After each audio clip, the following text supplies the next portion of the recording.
देखिए, 12th class में सबसे ज़्यादा क्वेश्चंस हमारे कैलकुलस में से आते हैं, आप सभी आदमी जानते हैं। और कैलकुलस में से बहुत ज़्यादा क्वेश्चन आने के साथ साथ इसमें differentiation, integration, limit, application of derivatives, ये सब क्वेश्चंस आते हैं। अभी हम लोग सबसे अलग चीज़ इंटीग्रेशन, डिफरेंशिएशन में तो मैंने जो बताया उसके बारे में हल्का फुल्का आपको 11th क्लास में पता चल गया होगा, लेकिन अभी जो इंटीग्रेशन बताने जा रहे हैं उसके बारे में आपको पहले कुछ पता नहीं था। ये नया है, नया चैप्टर है, और इसके बारे में बहुत सारे लोगों से आपने सुना भी होगा कि ये सबसे ज़्यादा भारी होता है, इसको समझने में दिक्कत होता है, ये काफ़ी टफ होता है। तो ऐसी बात नहीं है। रामधारी सिद्दीकर ने कहा है, खमठोक ठेलता है जब नर, पर्वत के जाते पाँव उखर, मानव जब जोड़ लगाता है, पत्थर पानी बन जाता है। जब पत्थर पानी बन जाता है तो ये सवाल सबकी क्या गिनती है। अभी हम लोग यहाँ पर इंटीग्रेशन शुरू करते हैं। इंटीग्रेशन शुरू करते समय हम लोग देखते हैं कि कुछ फार्मूला है। ये फार्मूला जो बोर्ड पर है, इसको सबसे पहले आप लोगों को स्क्रीनशॉट ले लेना है। और अगर बाय दी वे क्लियर नहीं आता है इंटीग्रेशन का ये फार्मूला सब, तो आपके एनसीईआरटी की किताब में सबसे फर्स्ट चैप्टर फर्स्ट पेज में ही इसका फार्मूला दिया हुआ है, आप उसे याद कर लीजिएगा। वैसे एक और बात है, इंटीग्रेशन डिफरेंशिएशन का उल्टा होता है। कैसे होता है वो बात हम लोग अभी देखेंगे। मैंने सीधे बोला कि उसका उल्टा होता है, यानी आपको याद रखना कि डिफरेंशिएशन का उल्टा इंटीग्रेशन, इंटीग्रेशन का उल्टा डिफरेंशिएशन, दोनों एक दूसरे के अपोजिट हैं। तो पहले तो आप स्क्रीनशॉट ले लीजिए, उसके बाद आगे मैं बात करता हूँ।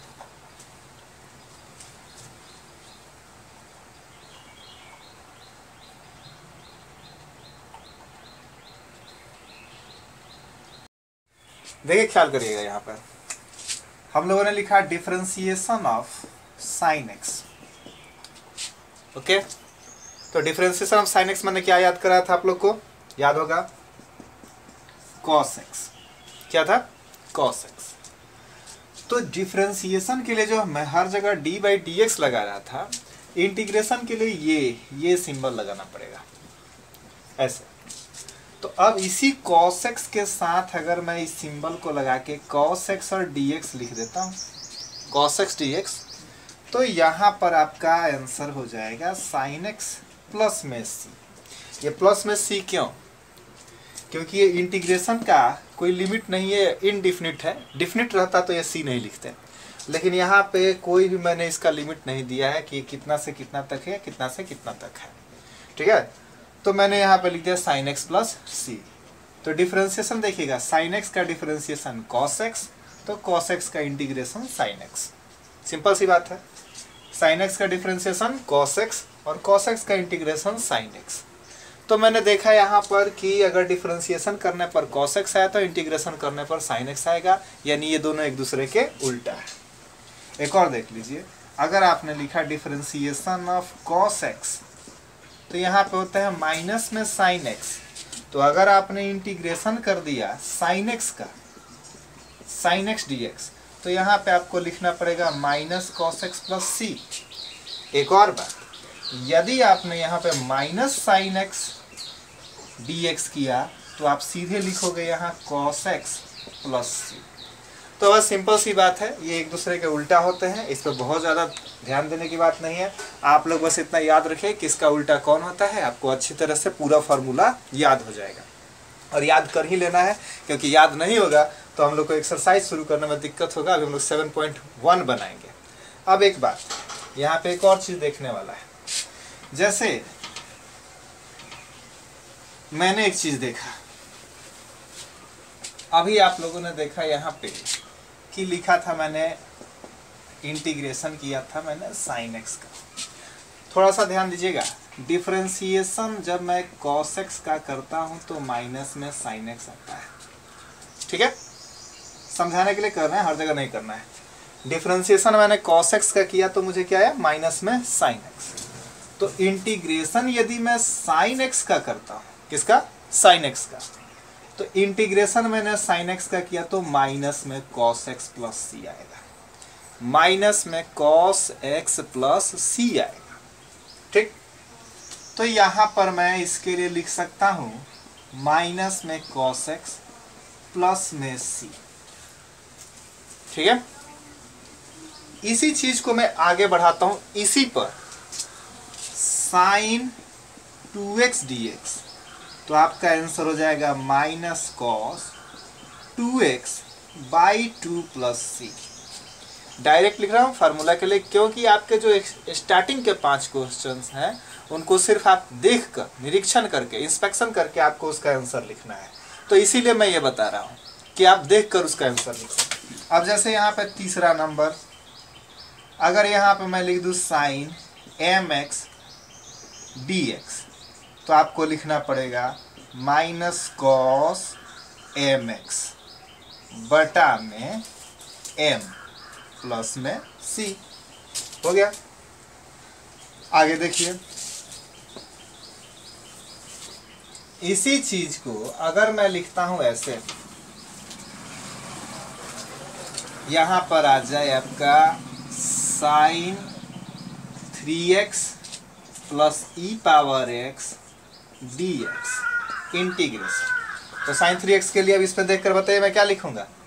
साइन 3x के लिए मैं लिखूंगा माइनस कॉस 3x बटा 3, माइनस कॉस 3x बटा 3। और e पावर x का इंटीग्रेशन अभी मैंने क्या लिखा, पहले आप लोग फार्मूला याद कर लीजिएगा तभी सवाल बनाइएगा। e पावर x के लिए मैंने लिखा e पावर x प्लस में कितना c। तो ये आपका चौथा हो गया।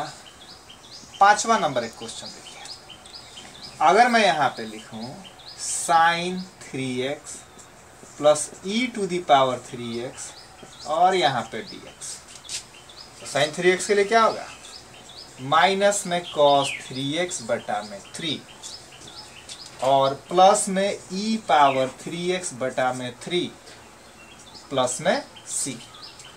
तो ये जो मैंने आपको बताया कि आप फार्मूला पे इसे सीधे बनाकर लिख सकते हैं। तो स्टार्टिंग के 5 क्वेश्चन जो आपको इंस्पेक्शन मेथड से, निरीक्षण विधि से करना है, उस 5 क्वेश्चंस को आप लोग डायरेक्ट फार्मूला पर देखिए और डायरेक्ट फार्मूला पर देख के उसे आप सीधे आंसर में लिख दीजिएगा। उसमें और कुछ नहीं करना, ये 5 क्वेश्चन आप लोग को बनाना है। छठे नंबर से मैं बता रहा हूँ, इसे स्क्रीनशॉट ले लें।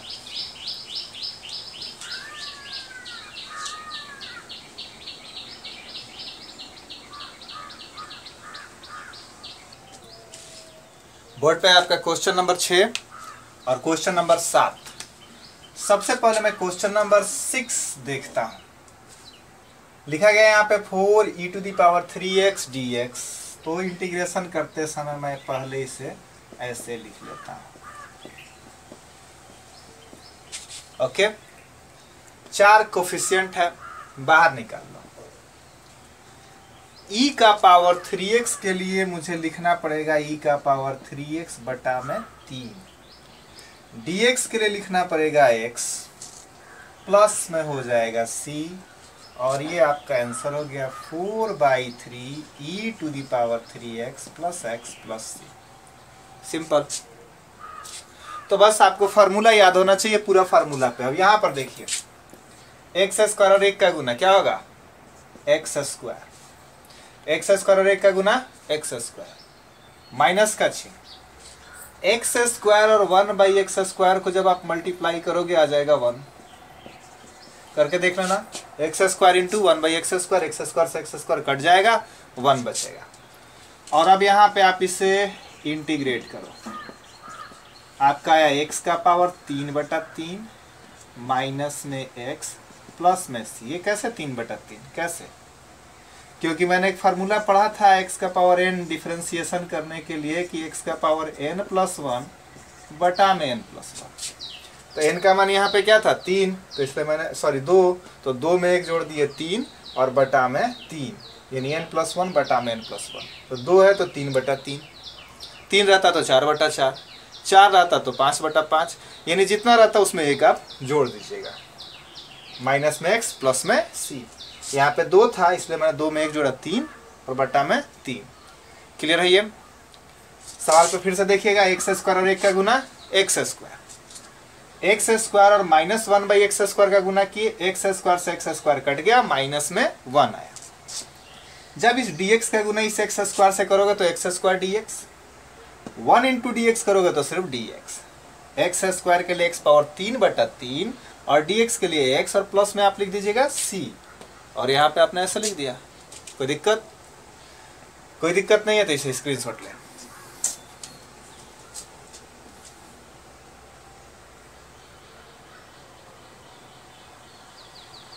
क्वेश्चन नंबर 8, ध्यान से देखिएगा। क्वेश्चन नंबर 8 में दिया हुआ X square plus B X plus C D x.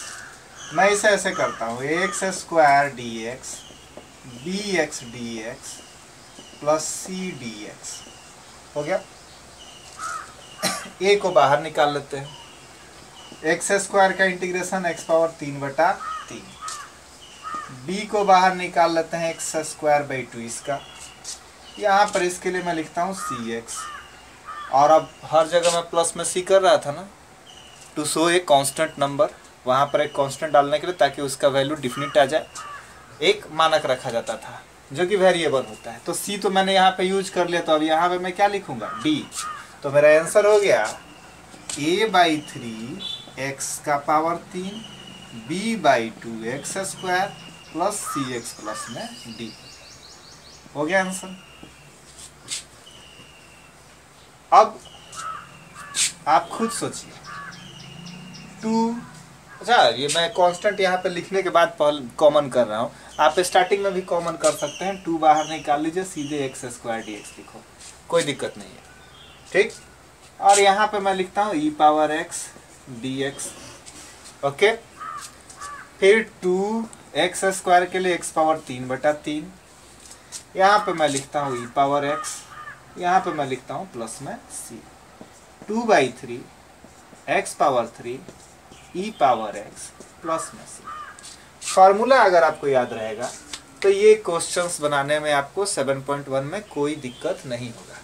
तो आप इसे जल्दी से स्क्रीनशॉट ले लें।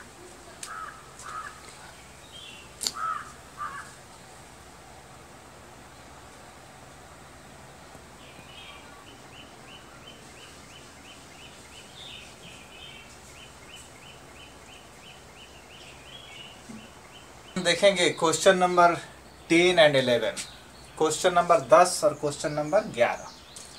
क्वेश्चन नंबर 10 और 11 में कुछ भी खास नहीं है, बस आपको वहाँ पे a minus B the whole square का फार्मूला लगाना है, जो आप छठे क्लास से पढ़ते आ रहे हैं, उसी फार्मूला को लगाना है। तो आप खुद बोलिए a स्क्वायर यानी रूट एक्स का स्क्वायर, तो मैं लिख दूँ यहाँ पे x प्लस में बी स्क्वायर यानी 1/x माइनस में 2ab, रूट एक्स से रूट एक्स कैंसिल। ये तो हो गया फार्मूला फैक्टोराइज करने पर, फार्मूला लगाने पर। अब इसको आप अलग अलग कर लो, x dx 1/x dx minus 2 dx हो गया। x के लिए आप लिख सकते हैं एक्स स्क्वायर बाई 2, 1/x का क्या लिखवाया गया था, देखिए कॉपी में पीछे लिखवाया मैंने log x, और माइनस में 2x प्लस में c हो गया आंसर। x के लिए एक्स स्क्वायर बाई 2, 1/x के लिए log x, यहाँ पे 2x प्लस में c, ये आपका आंसर है। तो ये तो काफी आसान सा क्वेश्चन है, सिर्फ फार्मूला पे आपको बैठा देना है, फार्मूला पे बैठाने के बाद से अलग अलग करके इंटीग्रेशन कर देना है। या इस क्वेश्चन पर ध्यान दीजिएगा, देखने में भले ही भारी लग रहा हो लेकिन है नहीं भाई। ये एक्स स्क्वायर ना इन सब में भाग लगा हुआ है, सब में, टोटल में, इसमें भी, इसमें भी, इसमें भी, तीनों में भाग लगा हुआ है। तो जब ये तीनों में भाग लगा हुआ है तो इससे मैं पहले ही अलग कर लेता हूँ, डिवाइड एंड रूल। अंग्रेजों ने बोला था ना, बांटिए और राज करिए, तो पहले इसे बांट देते हैं। 5x square dx and 4/x² dx। ये 2 से 2 कट जाएगा, ऊपर सिर्फ x बचेगा, ऐसे लिख लेते हैं x dx। x स्क्वायर से x स्क्वायर कट जाएगा और यहाँ पे 5 dx, और माइनस में 4, नीचे से x ऊपर जाएगा पावर, तो माइनस में कर देते हैं। तो बटा में जो x स्क्वायर प्लस में था वो ऊपर जाके x का पावर -2 हो गया। ओके, चलिए अब उसके बाद नेक्स्ट पॉइंट पे, इसे मैं लिखता हूँ एक्स स्क्वायर बाई 2, इसे मैं लिखता हूँ 5x minus 4x to the power -2, और आप बताइए +1 किया जाता था तो मैं यहाँ पर +1 ही करूँगा। X square by 2 plus 5x minus 4 x का पावर -1 बटा में -1। ये माइनस इस माइनस के साथ आके गुना हो जाएगा, तो हो जाएगा आपका प्लस में 4, ऊपर x का पावर -1 है, नीचे जाके बटा में x हो जाएगा प्लस में c। ध्यान देना x²/2 5x जो जैसा था मैंने लिख दिया, -4 में ये माइनस बना के गुना हुआ तो माइनस माइनस प्लस, x का पावर -1 को मैंने लिख दिया 1/x, 1/x तो 4 और 1 का गुना होकर 4 और बटा में आ गया x और प्लस में c कांस्टेंट लगाना है। तो यहाँ पर x² से मैंने सभी में पहले अलग अलग भाग दे दिया है। भाग देने के चलते ये हुआ कि x² यहाँ पे x बचा, यहाँ पे 5 बचा, यहाँ पे माइनस में x² चला गया और इसके बाद से तब मैंने फार्मूला लगा दिया। ये इन सब जगह पे मैं फार्मूला कौन सा लगा रहा हूँ, तो x का पावर n+1 बटा n+1 वाला, उसी फार्मूला को लगा के मैंने एक क्वेश्चन बना दिया। अब आप लोग इस दोनों क्वेश्चन को देख लीजिए, एक बार नहीं 2 बार 3 बार देखिएगा। ये थोड़ा नया चीज़ है, स्टार्टिंग में हो सकता है कि थोड़ी समस्या होगी, लेकिन फार्मूला अगर आपको पूरा याद होगा तो आपको कोई समस्या नहीं होगी। तो फार्मूला पहले जरूर अच्छा से याद कर लीजिएगा।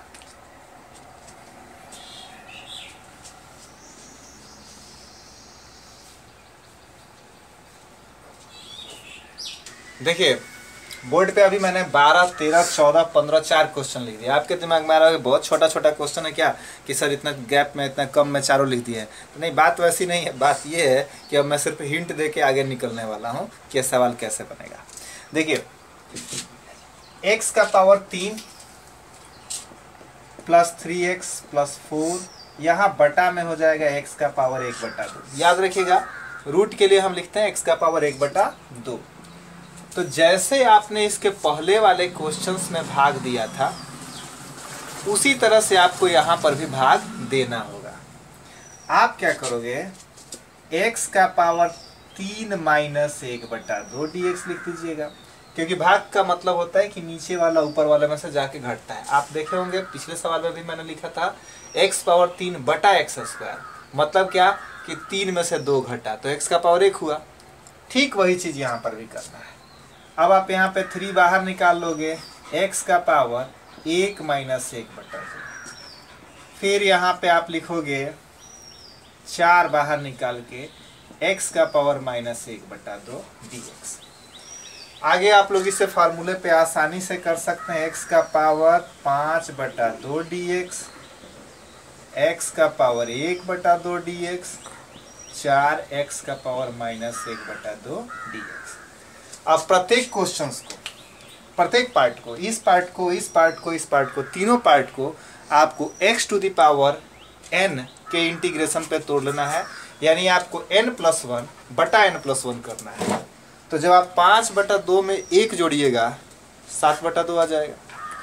तो अगर x का पावर 7/2 तो बटा में भी 7/2, x का पावर 1/2 है तो x का पावर 1/2 में 1 जोड़िएगा तो x का पावर 3/2, बटा में भी 3/2। यहाँ पर x का पावर 1/2 और बटा में भी 1/2। तो ये काम आपको करना है। भिन्न का जोड़ घटाव है, आप खुद करिएगा। ऊपर वाले में x का पावर n+1 बटा n+1 फार्मूले पे इस तीनों पार्ट को आपको तोड़ देना है। ओके,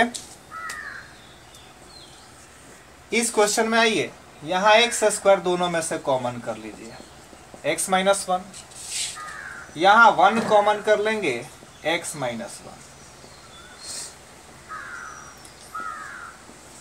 बटा में x-1 और यहाँ पे है dx। x-1 इसमें भी, x-1 इसमें भी, दोनों में है, कॉमन कर लो, x² + 1 बटा में x-1 dx। कट गया। अब क्या करना है, x² और 1 का अलग अलग इंटीग्रेशन, आपको फार्मूला याद है, x power 3/3 plus x plus c हो गया। यानी आपको इन सारे क्वेश्चंस को बड़ी ही आसानी से बना लेना है। मैं यहाँ पे सिर्फ हिंट दे रहा हूँ। अब उसी तरह से ये क्वेश्चन, इसको तो मैं और छोटा हिंट दूंगा और कम, ताकि आप लोग भी अभ्यास करते रहें। तो यहाँ पे पूरा लाइन से बना दिया जाए, आप लाइन से कॉपी में उतार लीजिए, उससे पढ़ाई नहीं होता है।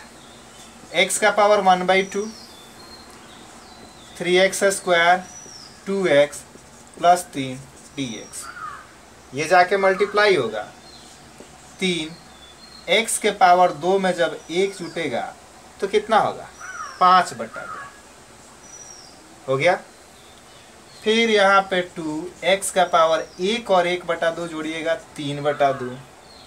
फिर यहाँ पे x का पावर 1/2 और इन सब का dx यहाँ पे गुना कर दीजिए। अब अलग अलग करके आप इसे इंटीग्रेट कर लीजिए। अलग अलग करने का मतलब 3 गुने x का पावर 7/2 बटा 7/2, 2 गुने x का पावर 5/2 बटा 5/2, 3 गुने x का पावर 3/2 बटा 3/2 प्लस में c, नीचे वाला पलट के ऊपर आ जाएगा। देख लीजिएगा, ये आपको करना है। वही चीज यहाँ पर है, ये और आसान है। 1 माइनस x का पावर 1/2 मल्टीप्लाई करो x का पावर 1/2 माइनस x का पावर 3/2 dx, और आप इसको अलग अलग इंटीग्रेट कर सकते हैं। इस पार्ट का पहले इंटीग्रेशन, फिर इस पार्ट का इंटीग्रेशन। तो 1/2 में एक जोड़िएगा कितना आएगा, बोलिए कितना आएगा, 3/2। 3/2 में एक जोड़िएगा तो कितना आएगा, 5/2। और जोड़ने का सबसे आसान तरीका है कि अगर 1 जोड़ा जा रहा है ना, 1 जोड़ा जा रहा है, तो आप सीधे क्या करो कि इस ऊपर नीचे वाले को जोड़ लो, यानी न्यूमरेटर डिनोमिनेटर को जोड़ लो। 3 2 कितना होता है, 5, तो आप लिखोगे 5/2। उसी तरह से यहाँ पे 1 2 कितना होगा, 3/2। इस दोनों को जोड़ने पर 5 और 2 है तो 7/2। 3 और 2 जोड़ोगे कितना होगा, 5, तो लिखोगे 5/2।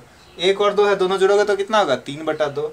यानी जब भी ऐसे भिन्न में 1 जोड़ना हो तो ऊपर नीचे अंश हर न्यूमरेटर डिनोमिनेटर को ही जोड़ देते हैं, और बटा में जो डिनोमिनेटर है उसी को लिखते हैं।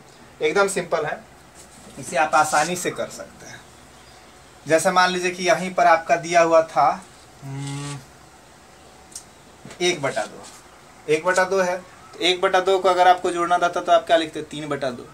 5/2 को जोड़ना रहता तो आप क्या लिखते, 7/2। और अगर आपको 9/2 को जोड़ना रहता, 9/2 प्लस 1, तो आप लिखिएगा 11/2।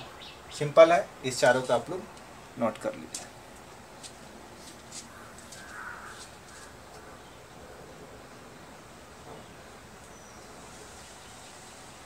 बोर्ड पे देखिए, बोर्ड पे यहाँ पे 16 और 17 2 क्वेश्चंस मैंने लिखा है। क्या इस क्वेश्चन को मुझे बनाना पड़ेगा, इस क्वेश्चन को नहीं बनाना पड़ेगा, आप खुद बोलिएगा। बोलिए 2, मैंने लिख दिया 2। ये थोड़ा सा एक लाइन मैं आगे कर रहा हूँ सिर्फ आप लोग से आंसर पूछने के लिए। x के लिए मुझे क्या लिखना चाहिए, कितना, x²/2, तो मैंने यहाँ पे लिख दिया x²/2। -3 cos के लिए मुझे क्या लिखना चाहिए, cos का क्या इंटीग्रेशन बताया गया है, cos का इंटीग्रेशन बताया गया है प्लस में sin x, मैंने लिख दिया प्लस में sin x। e⁻x के लिए क्या है, e⁻x। ये दोनों एक दूसरे को काट दिया, x² -3 sin x प्लस में e⁻x प्लस में c। इस क्वेश्चन में मैंने क्या छोड़ा, मैंने छोड़ा इन सब के पास जो मुझे इंटीग्रेशन चिन्ह देकर इसे क्वेश्चन को अलग अलग पार्ट करना था, मैंने वो एक लाइन छोड़ दिया। इसलिए छोड़ दिया क्योंकि वो आप कर सकते हैं। और वही नहीं, आपको इसे भी करना होगा, आपके लिए मैं इसे ही मिटाऊंगा, ये आप ही को बनाना है, ठीक है। ये देखिए क्वेश्चन, यहाँ पे 2x² का इंटीग्रेशन, 3 sin x का इंटीग्रेशन, 5 √x का इंटीग्रेशन। ओके, यहाँ पर 2x का पावर 3/3 -3 माइनस में cos x प्लस 5। अरे यहाँ पे x का रूट पहले था, उसे मैं ऊपर ही से 1/2 लिख देता, √x के लिए ऊपर ही 1/2। तो यहाँ पे मैं लिखता इसको x का पावर 3/2 बटा में 3/2। कैसे 3/2, क्योंकि 1 और 2 जोड़ने पर 3 होता है। क्लियर है। अब देखिए 2/3 x का power minus minus plus 3 cos x plus 5 3/2, अगर पलट जाएगा तो 2/3 हो जाएगा। और यहाँ पे x का पावर 3/2, 2/3 x का पावर 3, 3 cos x 10/3 x का पावर 3/2 प्लस में हो गया c। कोई दिक्कत दिक्कत होगा तो फिर से क्वेश्चन देखिएगा। यहाँ थोड़ा सा जगह बाकी है तो मैं सोच रहा हूँ कि आप लोगों को एक 18 नंबर क्वेश्चन बता दूं। 18 नंबर क्वेश्चन क्या है?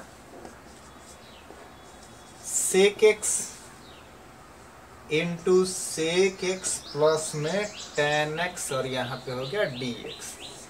अब तक का सबसे आसान क्वेश्चन। कैसे? देखिए यहाँ पे सेक और सेक गुना होने पर sec square X, sec X और ये हो गया आपका टेन एक्स और यहाँ पे आपका हो गया डी एक्स। हो गया। अब आप इसको लिखोगे sec square x D X plus sec X into tan X, यहाँ पे हो गया D x. Sec square X का फॉर्मूला इंटीग्रेशन का देख लीजिएगा, मैंने लिखवाया भी है और आपको याद भी होना चाहिए। टेन एक्स होता है और इसके लिए होता है आपका सेक एक्स और प्लस में हो जाएगा सी। ये सीधे फार्मूला पे है, sec X into tan X के लिए मैंने लिख दिया सेक एक्स। ये भी सीधे फार्मूला पे है, सेक स्क्वायर एक्स के लिए लिख दिया मैंने टेन एक्स और प्लस में सी तो हमको लगाना है। तो इस तरह से आपका 18 नंबर तक क्वेश्चन हो गया। इसे स्क्रीनशॉट ले लें।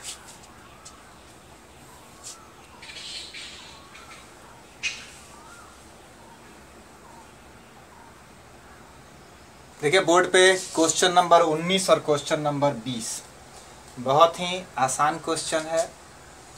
आसान इसलिए है क्योंकि सेक का फॉर्मूला आपको पता है 1 by cos square x, 1 by sine square x cosec के लिए पलट के साइन स्क्वायर एक्स ऊपर जाएगा बटा में कॉस स्क्वायर एक्स नीचे आएगा डी एक्स और यहाँ पे हो गया आपका tan square x D X. Sine बटा कॉस टेन होता है। अब जल्दी से देखिए तो टेन स्क्वायर एक्स का मैंने क्या फार्मूला लिखवाया है इंटीग्रेशन का। जल्दी पलटिए देखिए, नहीं लिखवाया ना। टेन एक्स का मैंने फार्मूला लिखवाया है टेन एक्स का, लेकिन टेन स्क्वायर एक्स का नहीं लिखवाया। सेक स्क्वायर एक्स का है लेकिन टेन स्क्वायर एक्स का नहीं है। तो टेन स्क्वायर एक्स को हम क्या करेंगे, सेक में चेंज कर देंगे। किस में? सेक में। आप एक 10वें क्लास में आपने पढ़ा होगा टेन स्क्वायर एक्स का फार्मूला होता है सेक स्क्वायर एक्स माइनस 1 होता है। बस आगे कर दो, sec square x D x minus में 1 D x. Sec square x के लिए लिखोगे टेन एक्स माइनस में एक्स और प्लस में सी। तो ये क्वेश्चन जो होता है बहुत सारे बच्चे जो होते हैं, जैसे इस किताब में भी, जिसका भी किताब है, आज मैंने किताब मांगा है, मेरे पास पार्ट 2 का किताब नहीं था तो एक लड़का बगल में उससे इस क्वेश्चन पे गोल का चिन्ह लगाया, यानी उससे नहीं बना था, उसने गोल का चिन्ह लगाया है 13 नंबर, 19 नंबर, 18 नंबर और 20 नंबर क्वेश्चन पे। आपने देखा होगा उसमें कोई ऐसी भारी बात नहीं थी कि जिसको गोल किया जा सके। 1 बाई कॉस स्क्वायर एक्स बटा में 1 बटा साइन स्क्वायर एक्स पलट के साइन स्क्वायर एक्स बटा कॉस स्क्वायर एक्स हो गया। साइन बटा कॉस के लिए मैंने लिख दिया ten square x D x. Ten को मैंने चेंज किया सेक स्क्वायर एक्स माइनस 1 में और यहाँ पे मैंने लिख दिया sec square x D x minus में d x. Sec square x के लिए टेन एक्स फार्मूला है, डी एक्स के लिए एक्स फार्मूला है और प्लस में सी। तो बहुत आसान सा क्वेश्चन है। अब आज का लास्ट क्वेश्चन, इसके बाद से 2 क्वेश्चन ऑब्जेक्टिव है, वो आपको बनाना है। यहाँ पर भी आप चाहें तो इसे आसानी से बना सकते हो। और ये हो गया आपका साइन एक्स बटा में cos square x D x. चलिए 2 बाई कॉस, 2 को तो बाहर निकाल देते हैं। 1 बाई कॉस के लिए सेक होता है तो स्क्वायर है तो सेक स्क्वायर एक्स। ठीक, यहाँ पे थोड़ा सा मैं बढ़ा रहा हूँ, हालांकि मैं छोटे में लिख सकता हूँ साइन एक्स बटा cos X into cos X D X. 2 sec square x D x minus 3 sine बटा कॉस कितना होता है टेन एक्स, 1 बटा कॉस कितना होता है सेक एक्स और यहाँ पे हो गया आपका डी एक्स।